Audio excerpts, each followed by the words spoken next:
Just one more, I pleaded, as Edward accelerated much too quickly down the quiet street. He didn't seem to be paying attention to the road. He sighed.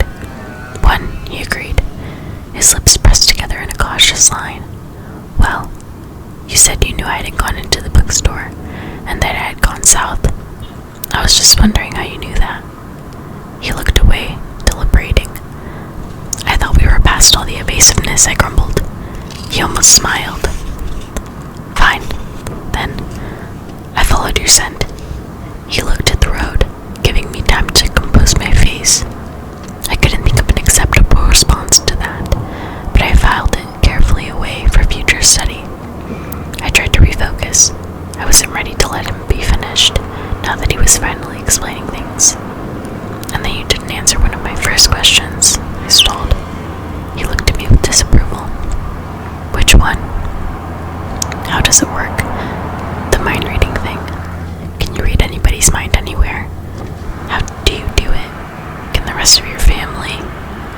I felt silly asking for clarification on make-believe. That's more than one, he pointed out. I simply intertwined my fingers and gazed at him, waiting. No, it's just me, and I can't hear anyone anywhere. I have to be fairly close. The more familiar someone's voice is, the farther away I can hear them. But still, no more than a few miles. He paused thoughtfully. It's a little like being in a huge hall filled with people, everyone talking at once. It's just a hum, a buzzing of voices in the background, until I focus on one voice. And then what they're thinking is clear. Most of the time, I tune it all out. It can be very distracting, and then it's easier to seem normal. He frowned as he said the word. When I'm not accidentally answering someone's thoughts rather than their words. Why do you think you can't hear me? I asked curiously. He looked at me, his eyes enigmatic. I don't know, he murmured. The only guess I have is that maybe your mind doesn't work the same way that the rest of theirs do. Like your thoughts are on the AM frequency. I'm only getting FM. He grinned at me, suddenly amused. My mind doesn't work right. I'm a freak. The words bothered me more than they should, probably because his speculation hit home. I'd always suspected as much, and it embarrassed me to have it confirmed. I hear voices in my head, and you're worried that you're the freak, he laughed. Don't worry, it's just a theory. His face tightened. Which brings us back to you, I sighed. How to begin? Aren't we past all the evasions now? He reminded me softly. I looked away from his face for the first time, trying to find the words. I happened to notice the speedometer. Holy cow, I shouted. Slow down. What's wrong? He was startled, but the car didn't decelerate. You're going 100 miles an hour. I was still shouting. I shot a panicky glance out the window, but it was too dark to see much. The road was only visible in the long patch of bluish brightness from the headlights. The forest along both sides of the road was like a black wall, as hard as a wall of steel if we veered off the road at this speed. Relax, Bella, he rolled his eyes, still not slowing. Are you trying to kill us? I demanded. We're not going to crash. I tried to modulate my voice. Why are you in such a hurry? I always drive like this. He turned to smile crookedly at me. Keep your eyes on the road. I've never been in an accident, Bella. I've never even gotten a ticket. He grinned and tapped his forehead. Built-in radar detector. Very funny, I fumed. Charlie's a cop, remember? I was raised to abide by traffic laws. Besides, if you turn this into a Volvo pretzel around a train trunk, you can probably just walk away. Probably, he agreed with a short, hard laugh. But you can't. He sighed, and I watched with relief as the needle gradually drifted toward 80. Happy. Almost. I hate driving slow, he muttered.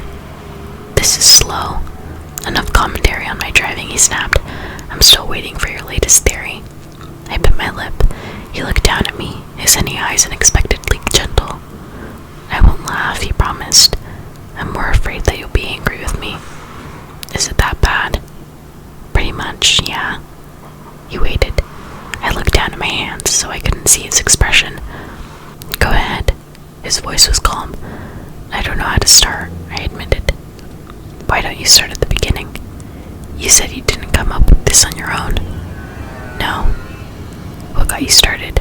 A book? A movie? He probed. No.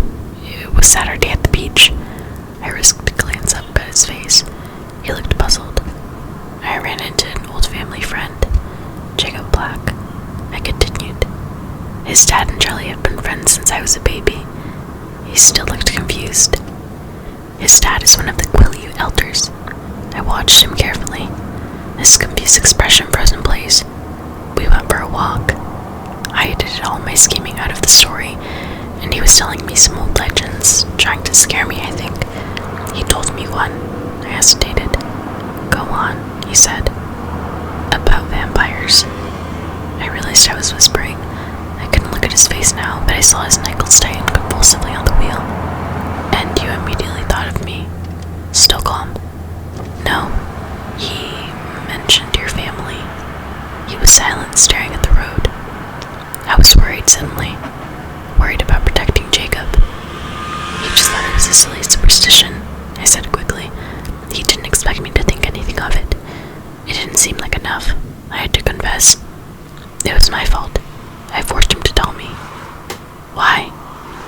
Lauren said something about you. She was trying to provoke me. And an older boy from the tribe said your family didn't come to the reservation.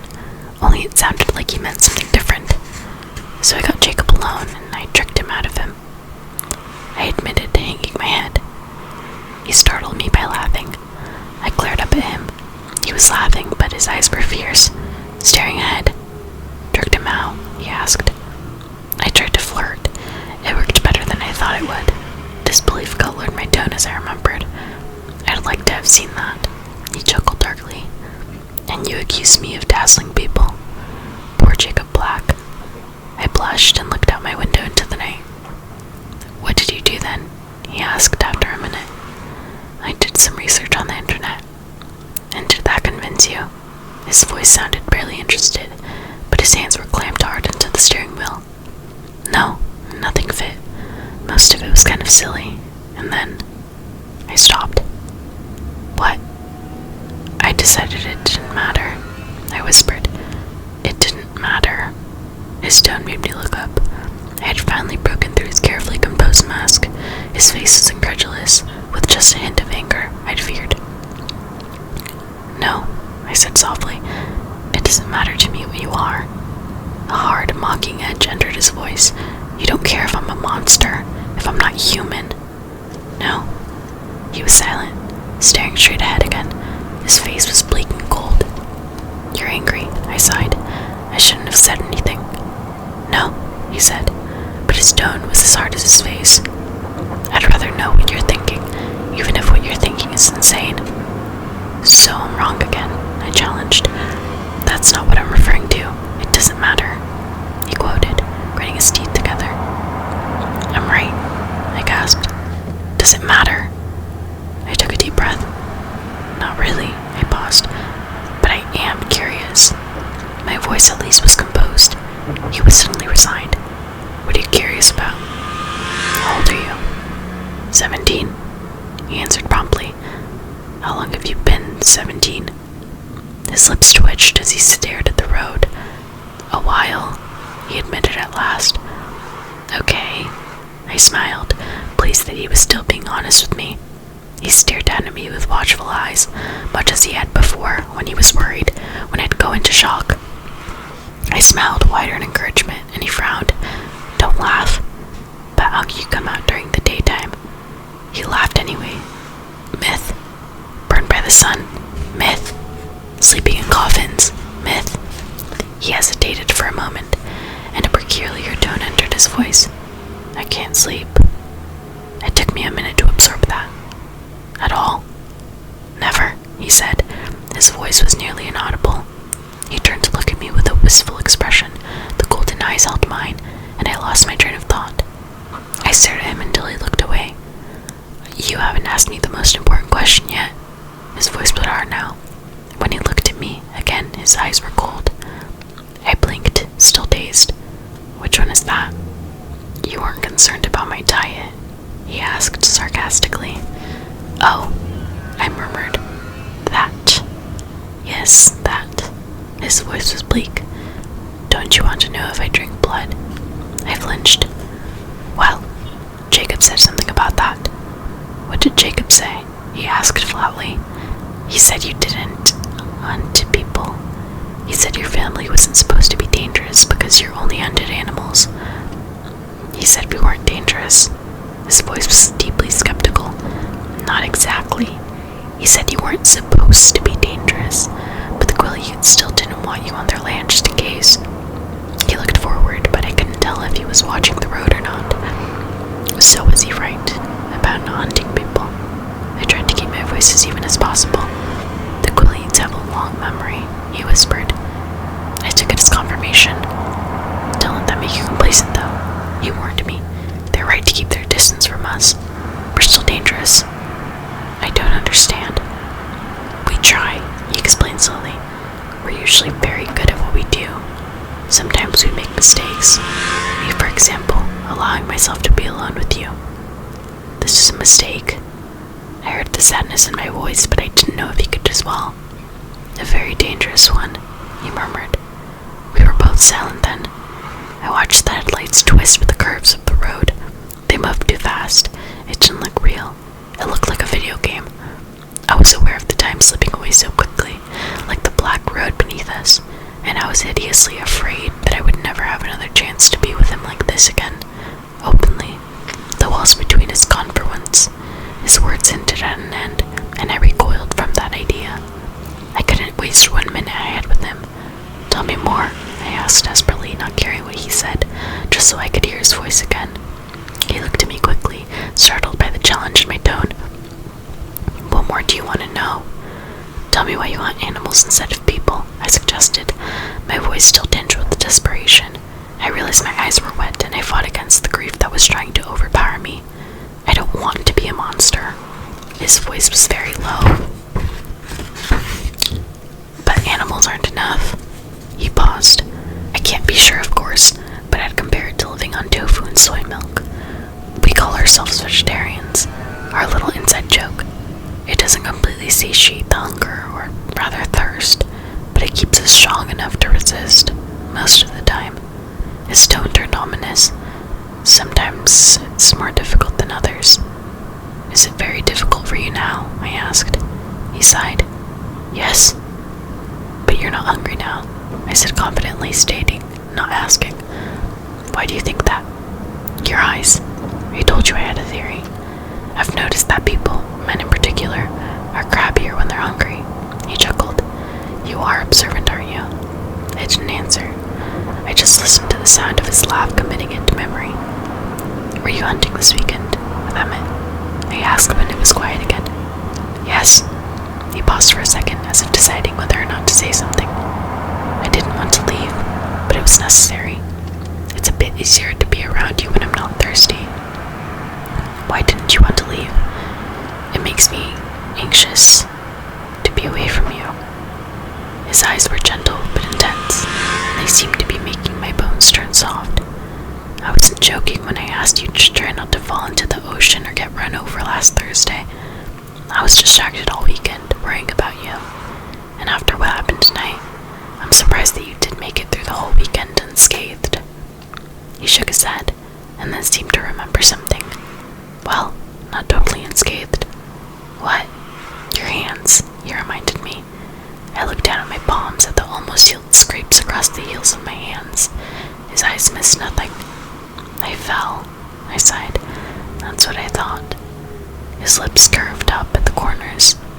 I suppose, being you, it could have been much worse, and that possibility tormented me the entire time I was away. It was a very long 3 days. I really got on Emmett's nerves. He smiled ruefully at me. 3 days? Didn't you just get back today? No, we got back Sunday. Then why weren't any of you at school? I was frustrated, almost angry, as I thought of how much disappointment I had suffered because of his absence. Well, you asked if the sun hurt me, and it doesn't, but I can't go out in the sunlight, at least not where anyone can see. Why? I'll show you sometime, he promised. I thought about it for a moment. You might have called me, I decided. He was puzzled, but I knew you were safe. But